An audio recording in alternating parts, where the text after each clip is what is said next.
بسم اللہ الرحمن الرحیم۔ ملیحہ کو جو بھی دیکھتا رہ جاتا، گلابی مکھڑا، سرمئی نشیلی آنکھیں، اس پر گال پر پڑتے ڈمپلز، حسن رب نے دیا، نزاکت اس نے سیکھ لی۔ بولتی تو گویا پھول جھڑتے، ہنستی تو سارے گھر میں رونق پھیل جاتی۔ 4 بھائیوں کی اکلوتی بہن، سب اس کے ناز نخرے اٹھاتے نہ تھکتے تھے۔ اماں نے تو حقیقتاً سوچ رکھا تھا کہ ان کی شہزادی کو بیاہنے کوئی شہزادہ ہی آئے گا، اور اس شہزادے کے انتظار میں وہ بڑے دنوں سے دن گن گن کر گزار رہی تھی۔ ملیحہ کی تمام ہم عمر سہیلیاں اگرچہ اس سے اندر ہی اندر جلتی تھیں، اس کی خوبصورتی رکھ رکھاؤ کے تانے دیا کرتی تھیں، اور اس کا بدلہ وہ اس کے لیے دل ہی دل میں کینہ رکھ کے لے لیا کرتی تھیں، اور وقتاً فوقتاً باتوں باتوں میں شوگر کوٹڈ گولیاں وہ ملیحہ کو کھلایا کرتی تھیں، لیکن ملیحہ دل کی صاف تھی، ہنس کر ٹال دیا کرتی تھی۔ اس روز وہ نہا کر نکلی تو اماں کو گھر کی چیزیں عجلت میں ادھر ادھر کرتے پایا۔ یا اللہ خیر، اس نے الماری میں رکھا، اسپرے کیا، چہرے پر کریم لگائی، آئینے میں مہندی لگے ہاتھ دکھ رہے تھے۔ رات جو اس نے حمیرہ سے مہندی کا ڈیزائن بنوایا تھا، اس کا رنگ زیادہ نہیں آیا تھا۔ وہ سوچ رہی تھی آج دوبارہ سے ایک کوٹ لگوا لے گی تاکہ مہندی کا گہرا رنگ چمک اٹھے۔ ملیحہ اماں اندر داخل ہوئی تھی، اس کے پکارنے کے سٹائل سے ہی سمجھ گئی کہ اگلی بات کیا ہے۔ وہ مڑ کر استفہامی نظروں سے انہیں دیکھنے لگی۔ وہ اس وقت ایک آنکھ میں کاجل لگا چکی تھی، دوسری میں لگانا باقی تھا۔ شکورن خالہ آئی ہیں، دوپٹہ اوڑھ کر آنا، اماں نے کہا۔ وہ اس بات میں سر ہلا کر دوبارہ آئینے کی طرف متوجہ ہو گئی۔ اسے آئینہ دیکھنا اچھا لگتا تھا، کبھی نہیں ہوا تھا کہ آئینہ نے اسے برا کہا ہو۔ وہ گھوم گھوم کر آگے پیچھے ہر زاویے سے آئینے میں خود کو دیکھتی، اور آئینہ ہر بار اس کی تعریف میں زمین آسمان کے کلابے ملاتا۔ ارے ہاں نا، وہ تعریف کی مستحق ہے، وہ خود کلامی کرتی تیار ہو رہی تھی۔ گیلے بالوں کو پشت پر یوں کھلا چھوڑ کر اس نے سر پر ریڈ شفون کا دوپٹہ سلیقے سے جمایا اور خود کو سراہتی ہوئی کمرے میں آ گئی، جسے بیٹھک کہتے تھے۔ اماں شکورن کے ساتھ ایک اور خاتون اور لڑکی بھی موجود تھی۔ وہ سلام کر کے اماں کے ساتھ صوفے پر ٹک گئی۔ خاتون کی نقدانہ نظریں اب اس کا طواف کر رہی ہیں، اور لڑکی بھی اپنی چیل سی نگاہیں اس پر گاڑے بیٹھی تھی۔ تھوڑی دیر بعد ہی اماں نے آنکھ سے اٹھ جانے کا اشارہ کر دیا۔ وہ معذرت کرتی ہوئی باہر آ گئی۔ تو یہ ایسے دیکھتی ہیں جیسے انہیں بہو نہیں، قربانی کا بکرا خریدنا ہو۔ باہر آتے ہی ساتھ ہی اس نے گویا کھل کر سانس لیتے ہوئے سوچا تھا یہ اسے دیکھنے آنے والی کوئی چوتھی فیملی تھی۔ اس نے ایف اے کے بعد تعلیم کو خیر بات کہہ دیا۔ سارا دن ادھر ادھر چوکڑیاں بھرتی، وہ انہیں سخت ناپسند تھی۔ وہ لوگوں کی کوئی بات سننا گوارا نہیں کرتی تھی، اسی لیے ملیحہ کے حسن سے اماں خوفزدہ تھیں اور چاہتی تھیں جلد ہی اس کے جوڑ کا رشتہ ملے اور وہ اپنے عزت سے اسے اپنے گھر کا کریں۔ خالہ شکورن نے بڑی تعریفیں کی تھیں، اچھی امیر فیملی کا لڑکا، اچھی پوسٹ پر تھا، مختصر خاندان، انہیں بس خوبصورت لڑکی درکار تھی۔ خوبصورت ہوتی تو سونے پر سہاگا۔ وہ لوگ جاتے ہوئے امید کا دیا ان کے ہاتھ میں دے گئے۔ انہیں ملیحہ بہت پسند آئی تھی، بس وہ لڑکے کی مرضی جاننا چاہ رہی تھیں، اور اس میں بھی انہوں نے بہت دن نہیں لگائے، 1 ہفتے کے اندر ہی منظوری کی سند دے دی۔ رفاقت کے دل میں خوشی کے پھول کھل اٹھے۔ وہ اسٹیٹس میں ہم پلہ نہ تھیں، لیکن انہوں نے پھر بھی ملیحہ کو ٹرک بھر جہیز دیا۔ انہوں نے بہت کچھ بنا رکھا تھا ملیحہ کے لیے۔ ملیحہ کو بھی حاشر کی تصویر پسند آئی تھی جو کہ ادھر سے بھجوائی گئی تھی۔ 2 پیس میں حاشر صاحب بہت دمک رہے تھے، کسی نے تعریف کی، کسی نے دل جلانے والے ریمارکس دیے۔ پھر بھی شادی ہو گئی۔ مہندی اور بارات اس طرح سے آئی کہ محلے والوں نے دانتوں تلے انگلیاں دبا لیں۔ یوں لگ رہا تھا جیسے حقیقت نہیں ڈرامہ ہو۔ اب تو سب کو ہی ملیحہ کی قسمت پر رشک آنے لگا۔ شہزادی کو بیاہنے واقعی شہزادہ آیا تھا۔ وہ دلہن بنی قیامت ڈھا رہی تھی۔ کوہنیوں تک مہندی کے بیل بوٹے اس نے خود شوق سے بنوائے تھے۔ سب نے کیسے کیسے تعریف کی تھی۔ سرخ لہر میں وہ کھل رہی تھی۔ رخصتی ہوئی، رفاقت کا گھر سونا ہوا، اور رونق حاشر میاں کے کمرے میں جا اتری۔ حاشر میاں دیکھ تو چکے تھے، دلہن بیگم بات بے بات ہنستی ہیں۔ دلہن بیگم کے ہاتھوں پر مہندی، نیل پالش سے رنگے ہاتھ، انگوٹھیوں سے مزین انگلیاں دلہن کے خود پرست ہونے کا پتہ دے رہی تھی۔ حاشر میاں خود بھی کسی سے کم تھے، اور مغلوب ہونا انہوں نے کسی سے سیکھا نہیں تھا۔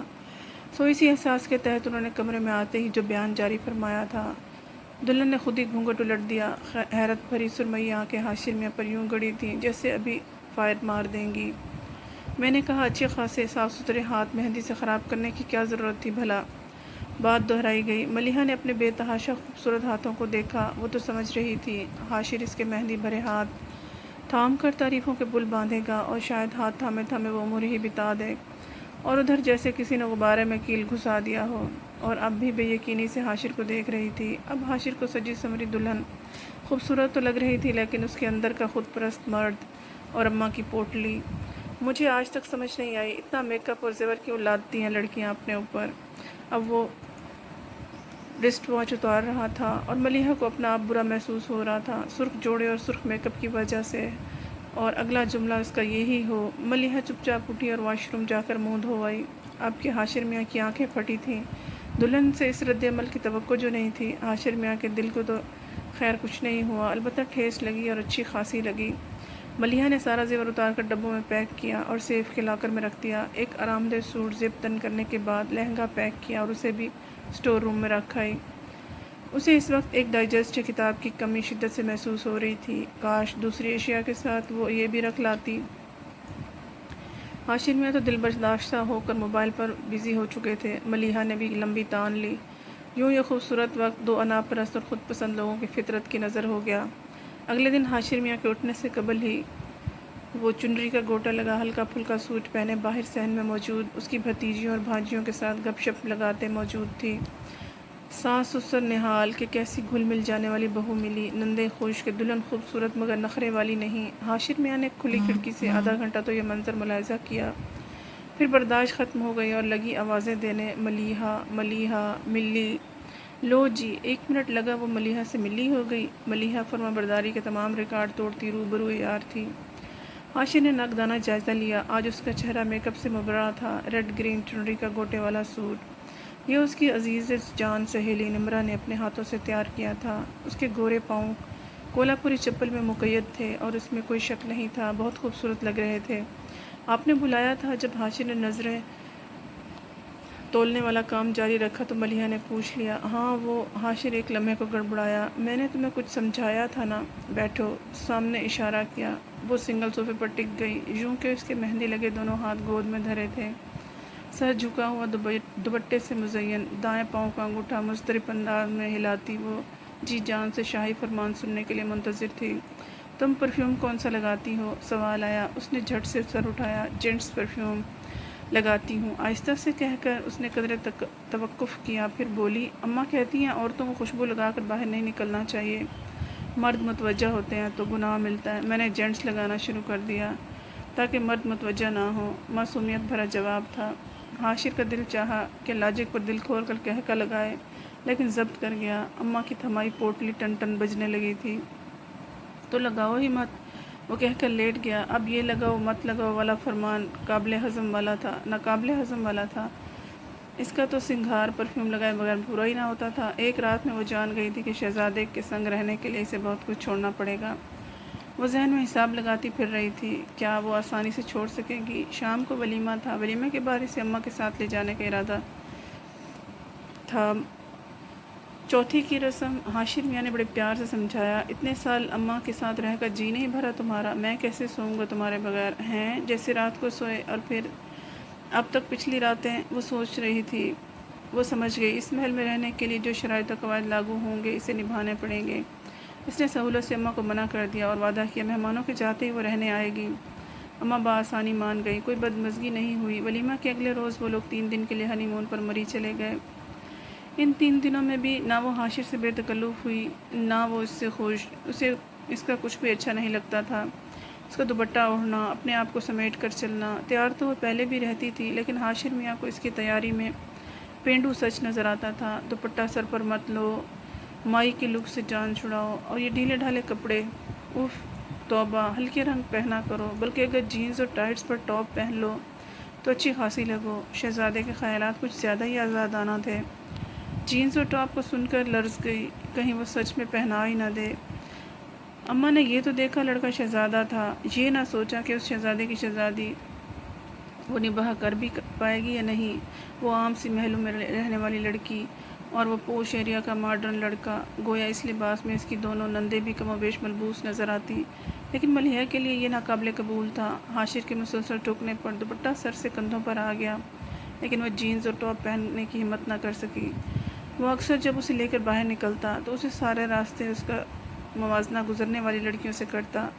اس دن بنا بتائے اسے سیلون لے گیا اور ہیئر سٹائل جدید ہیئر کٹ بنوا دیا۔ ملیحہ کی شکل میں نئے ہیئر سٹائل سے واضح چینج آیا۔ اسے اپنا چہرہ اچھا لگ رہا تھا۔ حاشر جان گیا وہ خوش ہے، ساتھ ہی اسے جینس پہننے والا لیکچر پھر سے پلا دیا۔ اس نے خاموشی سے اس کی بات سنی اور دوسرے کان سے اڑا دی۔ وہ ہیوی کام والے کپڑے پہننا چھوڑ چکی تھی، جیولری، میک اپ اور تو اور ہاتھوں پر مہندی لگانا بھی، جس کا اسے سب سے زیادہ دکھ تھا۔ پھر بھی وہ ایسا کوئی کام نہیں کرنا چاہتی تھی جس سے حاشر کو دکھ ہو، لیکن ان سب کے باوجود حاشر اس سے خوش نہیں تھا۔ بچے ہو گئے، وہ ان میں مصروف ہو گئی۔ ساس سسر، شوہر، بچے، نندوں کا آنا جانا، مصروفیت میں ایسے گم ہوئی کہ اپنا سراپا بھلا دیا۔ ہر وقت تیار ملیحہ کہیں پیچھے ہی رہ گئی۔ ایک ماں، بہو، بھابھی، زندہ بچی، بچوں کی فرمائش، ساس سسر کا پرہیزی کھانا، ہر ویکنڈ پر اس کے پاس وقت ہی نہ بچتا۔ ایک گھڑی رک کر آئینے میں اپنا سراپا ہی دیکھ لیتی۔ گزرتے وقت نے اس کا نگر بھی قدرے فربہی مائل کر دیا تھا۔ اسے یاد تھا حاشر نے بہت شروع میں اسے بتا دیا تھا کہ موٹی عورتیں قطعاً پسند نہیں۔ اس نے پیٹ کم کرنے کی قطعاً کوشش نہ کی۔ وہ اپنی زندگی میں مگن ہو گئی۔ کاجل، سرخی، پاؤڈر، سب خواب و خیال ہو گیا، لیکن اس کی وجہ صرف مصروفیت نہیں تھی بلکہ کوئی اور وجہ تھی جو کوئی جان نہ پایا تھا۔ اسے اڑتی اڑاتی خبر میں ملا کرتی تھی، شہزادہ حاشر ہر روز نئی لڑکی کے ساتھ کسی نہ کسی ڈیٹ پوائنٹ پر پایا جاتا ہے، لیکن وہ اگنور کرتی تھی۔ نہ بھی کرتی تو کیا کر سکتی تھی؟ اس کی دادی کہا کرتی تھی، مرد کو تب تک راہ راست پر رکھا جا سکتا ہے جب تک وہ خود نہ چاہے۔ رو لو، منت کر لو، بچوں کے واسطے دے لو، وہ تب ہی سدھرے گا جب اس کا اپنا جی چاہے گا۔ مرد کسی تعلق، کسی رشتے کو پیر کی زنجیر نہیں سمجھتا، اور ملیحہ نے زنجیر بننے کی کوشش بھی نہیں کی تھی۔ اپنے آپ کو بچوں میں گم کر لیا۔ حاشر گھر آتا، اس کی طرف دیکھتا، اس کی شخصیت پر اعتراض کرتا اور لیپ ٹاپ کھول کر اپنی دنیا میں مگن ہو جاتا۔ گزرتے سالوں میں حاشر اور گھر والوں کے رویے نے اسے احساس دلایا کہ شاید دنیا میں اس سے بڑھ کر کوئی بدصورت اور پھوڑ عورت نہیں۔ وہ کسی بھی بات پر کڑتی نہیں تھی، کسی کے اعتراض کو وہ ختم کرنے کی کوشش ضرور کرتی تھی، لیکن اس نے جانا کوئی بھی اس سے خوش نہیں تھا۔ نندیں ہمیشہ بڑی بھاوچ کے گیت گایا کرتی تھیں، وہ بھاوچ جو ہمیشہ ان کی آمد پر یا تو بازار نکل جایا کرتی تھی یا بیماری کا بہانہ بنا کر ہائے ہائے کا غلغلہ مچائے رکھتی۔ سردی ہوتی یا گرمی، چائے کا کپ اور ٹی ٹائم بسکٹ کا ہاف رول، پھر بھی وہ بہت اچھی بھابھی تھی۔ ساس بھی ہمہ وقت بڑی بہو کی تعریف میں نظر آتی، حالانکہ کبھی جو ساس صاحبہ ادھر رہنے چلی جاتی اور اپنے رویے سے اگلے ہی دن انہیں واپس جانے پر مجبور کر دیتی۔ حاشر بھی تو ہر وقت نگہت بھابھی سے متاثر نظر آتا۔ تم نے کبھی نگی بھابھی کو دیکھا ہے؟ وہ اس کے حلیے پر ناقدانہ نظر ڈالتا۔ 4 جوان بیٹوں کی ماں ہیں، لگتی ہیں؟ ہاں، میں ایک ہوں۔ وہ ٹوتھ برش کرتے ہوئے آئینے میں اپنی شکل دیکھتی تو اسے ملیحہ یاد آ جاتی، نزاکتوں سے بھری ملیحہ جو اماں کے گھر میں ہل کر پانی نہ پیتی تھی۔ اب یہاں کوئی اسے ایک گھونٹ پانی دینے والا نہ تھا۔ ایک روز نمرہ آئی، یہی کوئی 6-7 سال بعد۔ سانولی سی نمرہ کا رنگ روپ اور ہی ہو گیا تھا، چمکتا چہرہ، ڈائی کیے بال، برینڈڈ کرتا ٹراؤزر، سن گلاسز لگائے، وہ کوئی اور ہی نمرہ تھی۔ شادی نے اسے اکثر بدل ڈالا تھا۔ اس نے اپنی حیرت کا اظہار کیا تو وہ ہنس پڑی۔ شادی کے بعد بدلنا پڑتا ہے اپنے آپ کو، ورنہ یہ جو شوہر حضرات ہیں بے وفائی کرنے میں دیر نہیں لگاتے۔ اور یہ تمہیں کیا ہو گیا ہے؟ پیلی رنگت، متوحش آنکھیں، یا اللہ ملیحہ یہ تم ہو؟ اس نے اس پر غور کیا، اس کی حالت اظہار پر۔ کیا ہوا مجھے؟ وہی تو ہوں۔ وہ ہنستی، نہیں تم وہی نہیں ہو، یہ لہسن پیاز کی مہک میں ڈوبی لڑکی ملیحہ امتیاز تو نہیں۔ جہاں تک میں جانتی ہوں حاشر بھائی اچھی پوسٹ پر ہیں، تمہیں فائنینشیل پرابلم بھی کوئی نہیں۔ کیا تم باہر نہیں جاتی ہو حاشر بھائی کے ساتھ؟ ان کے لیے تمہارا حلیہ قابل قبول ہے؟ ٹھیک تو ہے میرا حلیہ، گھر میں جو ملازم ہے، ڈرائیور، اب میں غیر مردوں کے سامنے بناؤ سنگھار کرتی اچھی لگوں گی؟ خواہ مخواہ گناہ کماؤں، اور حاشر کا مجھ سے کوئی مسئلہ نہیں ہے، یہ تم اچانک آ گئی اس لیے تمہیں اس حلیے میں مل گئی۔ صبح سے الماریاں صاف کر رہی تھی، نہانے جانا تھا مجھے ابھی۔ اپنے تئیں اس نے نمرہ کو مطمئن کرنا چاہا تھا، لیکن وہ نمرہ تھی اس کی بہت گہری سہیلی، اس کے کہے بنا اس کے دل کا حال جان لینے والی، اب کیسے مطمئن ہوتی؟ لیکن اس نے زیادہ کریدنا مناسب نہیں سمجھا۔ اگر وہ کسی بات کا پردہ رکھنا چاہتی تھی تو اسے ضرورت تھی۔ تھوڑی دیر بیٹھ ادھر ادھر گپ شپ کر کے واپس چلی گئی اور جاتے جاتے ملیحہ کو اپنے گھر آنے کی تاکید کر گئی۔ اس نے وعدہ کر لیا، حالانکہ اسے امید نہیں تھی کہ حاشر اسے اس کے دوست کے گھر لے جائیں گے۔ ان کو اس پرانے محلے میں جاتے حد تک محسوس ہوتی تھی۔ وہ اس پر بہت خرچ کرتا تھا، آؤٹنگ پر بھی لے جاتا، کسی نہ کسی ویکنڈ پر بچوں کو سینما دکھانے بھی لے جاتا، اس کے لیے شاپنگ بھی کرتا، لیکن جیسے ہی وہ اس کا لایا ہوا سوٹ، جوتی، کچھ بھی پہنتی، وہ برا سا منہ بنا لیتا۔ گہرے رنگ تم پر سوٹ نہیں کرتے، وہ ہلکے رنگ پہننے لگی۔ اس کا حلیہ واقعی کام کرنے والیوں جیسا ہو گیا تھا۔ ہلکے رنگ، سفید بال، بنا میک اپ کے چہرہ، ہاتھ پیر کسی بھی آرائش سے مستثنیٰ۔ ہر وقت بچوں میں کھیلتی ملیحہ تو کہیں سے بھی لڑکی دکھتی ہی نہ تھی۔ حاشر کی پروموشن ہوئی، اس نے اپنے دوستوں کو ود فیملی ڈنر کے لیے انوائٹ کر لیا تھا۔ انتظام باہر لان میں کیا گیا تھا۔ وہ خود کوک کے ساتھ لگی رہی۔ شام تک سب کچھ تیار تھا۔ صاف ستھرا گھر، بچے، وہ اپنا نیا ڈریس اٹھا کر واش روم کی طرف جا رہی تھی جب حاشر کسی کام کی غرض سے اندر آیا۔ اس کو غور سے دیکھا۔ وہ منتظر کھڑی ہو گئی فرمان سننے کے لیے۔ میری سب دوستوں کی بیویاں ہائی سوسائٹی میں موو کرانے کے سارے گر جانتی ہیں۔ وہ ہر ٹاپک پر بلا تکان گفتگو کر سکتی ہیں۔ تم کس ٹاپک پر گفتگو کر سکتی ہو؟ وہ استہزائیہ پوچھ رہا تھا۔ نہیں، لہسن، پیاز، سبزی، گوشت کے علاوہ۔ اس کے کچھ کہنے سے قبل ہی حاشر نے دوبارہ کہا۔ وہ ہمیشہ کی طرح خاموش رہی۔ وہ جواب دے سکتی تھی لیکن دینا نہیں چاہتی تھی۔ ہمیشہ کمال کے ضبط کا مظاہرہ کرتی تھی۔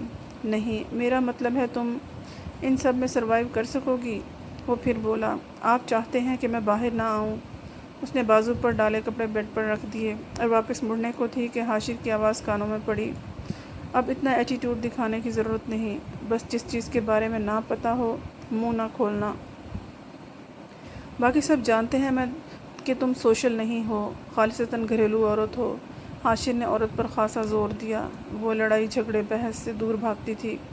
خاموشی سے تیار ہونے چل دی۔ بڑے سالوں بعد وہ دل سے تیار ہوئی تھی۔ باہر آتے ہی وہ رونق محفل بن گئی۔ میں بھی کہوں، حاشر نے اپنی بیوی کو اتنا چھپا کیوں رکھا ہے؟ حاشر کے ایک دوست نے بے باک نظروں سے اسے تولتے ہوئے کہا۔ وہ گھبرائی نہیں۔ اس نے سب مہمانوں کو ڈیل کیا، سب کے ساتھ باتیں کی، سب اس کی صلاحیتوں کے معترف ہوئے اور حاشر کو بار بار احساس دلاتے رہے کہ اس کی بیوی بڑی سمجھدار ہے، وہ بہت خوبصورت ہے، بہت خوش قسمت ہے وہ۔ پارٹی ختم ہو گئی۔ کسی نے اس کے کپڑوں پر نکتہ چینی نہ کی، اس کے گھریلو عورت ہونے پر، لیکن حاشر شرمندہ ہونے والے مردوں میں سے نہیں تھا۔ کمرے میں آتے ہی فرمان جاری ہونے لگا۔ خوش ہونے کی ضرورت نہیں، میں نے ان سب کو بتا رکھا ہے کہ تم کس بیک گراؤنڈ سے تعلق رکھتی ہو۔ شرمانہ لے جانا، خواہ مخواہ بچ جانا تمہاری گھٹی میں پڑا ہے۔ انہوں نے دانستہ تمہارے ساتھ تمہاری فیورٹس ڈسکس کیے، ورنہ یہ تو ان کا مزاج ہی نہیں۔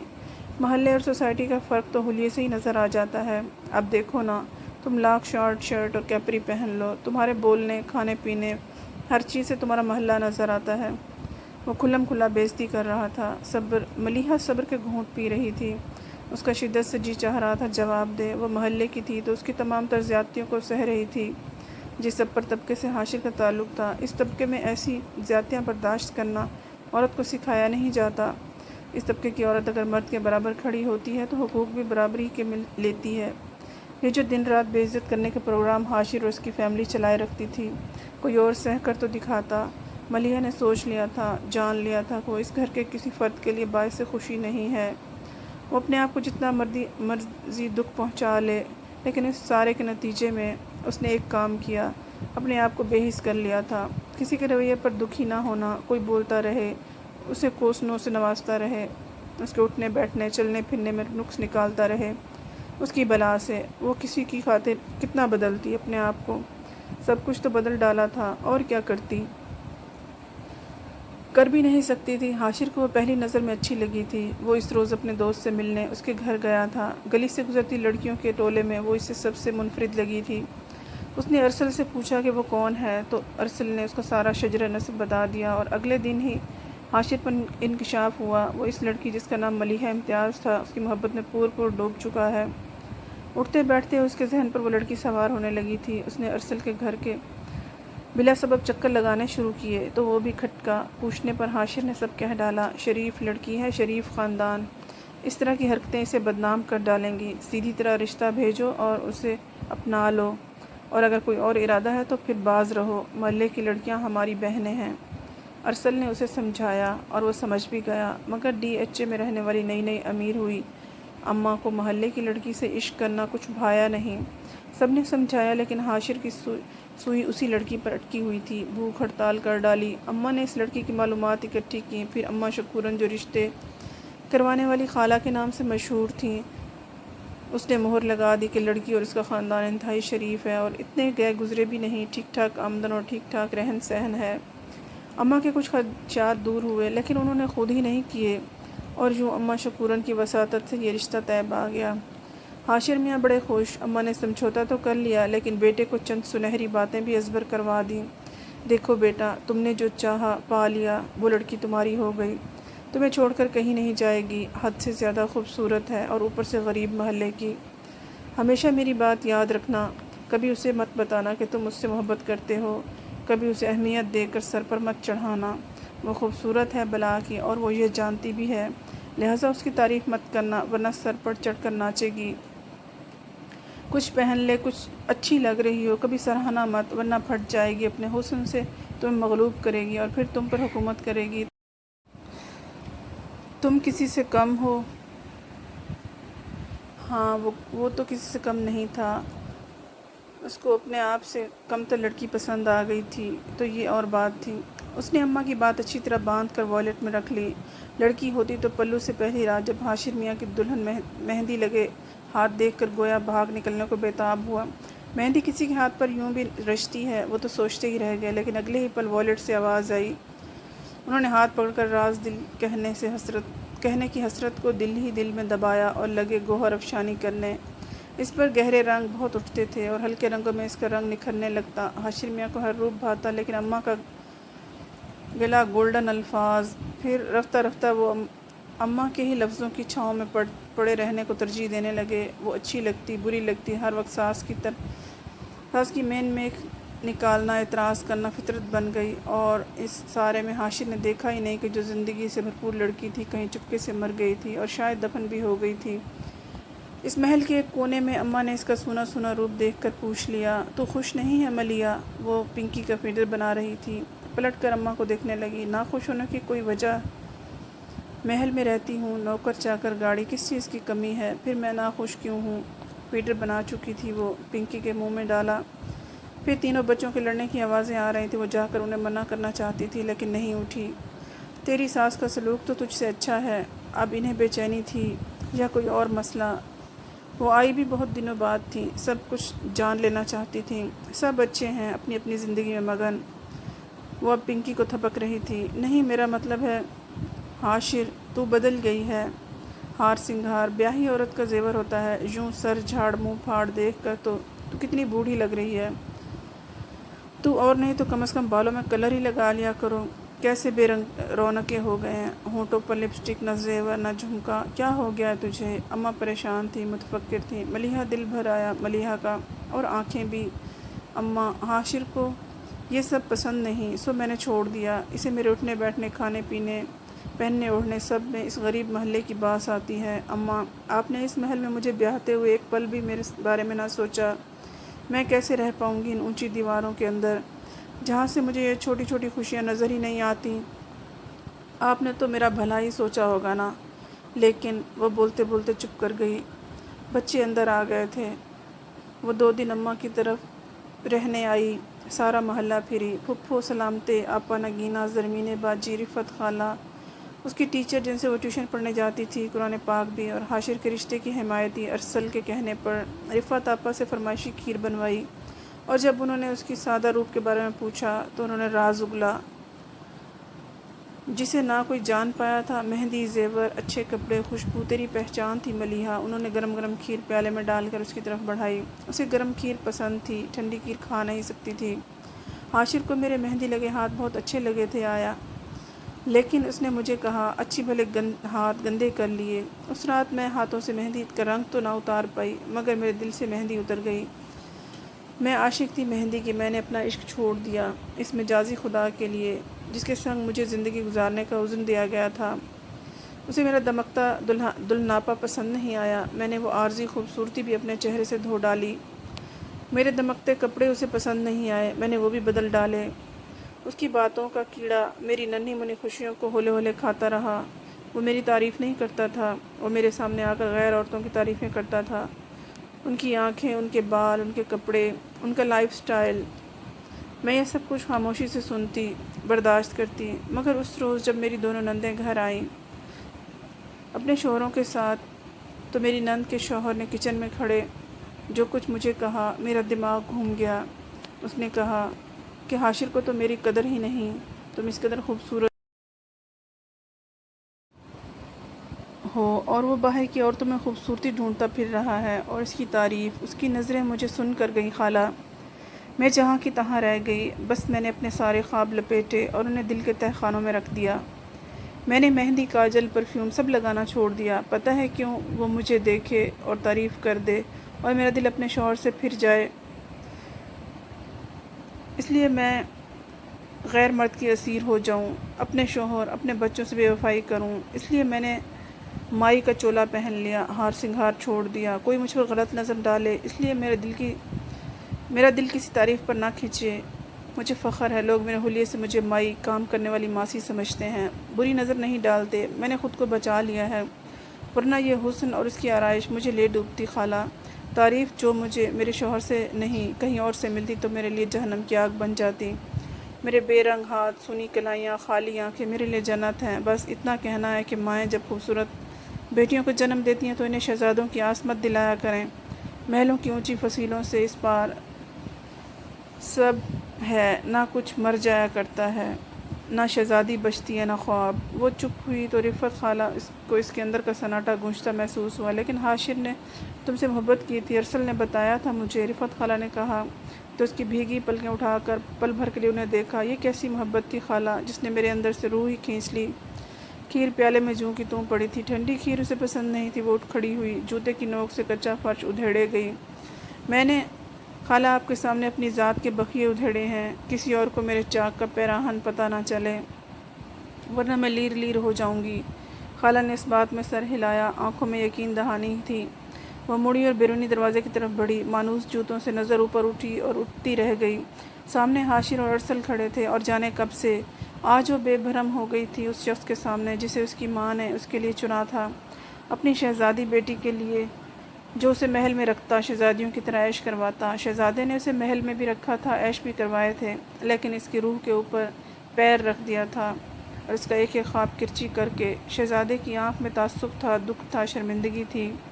ڈھونڈا پھر واپس رکھ لیا۔ شہزادیوں کی مائیں محل عیش کے ساتھ ساتھ اپنی بیٹیوں کے سکھ بھی مانگ لیا کریں، تو کوئی شہزادی پتھر کی نہ ہو، اور شہزادے بھی اگر ماؤں کے ناجائز مطالبات اپنے والیٹ میں نہ ڈالیں تو خالی دامن کو تعصب سے نہ بھرنا پڑے۔ اونچی فصیلوں کے پیچھے زندگی کلکاریاں مارے نہ کہ سنائے۔ وہ جانتی تھی کہ حاشر سب جان گیا ہے، اپنے عمل پر شرمندہ بھی ہے، اور آج وہ یقیناً معافی تلافی کرے گا اپنے رویوں پر۔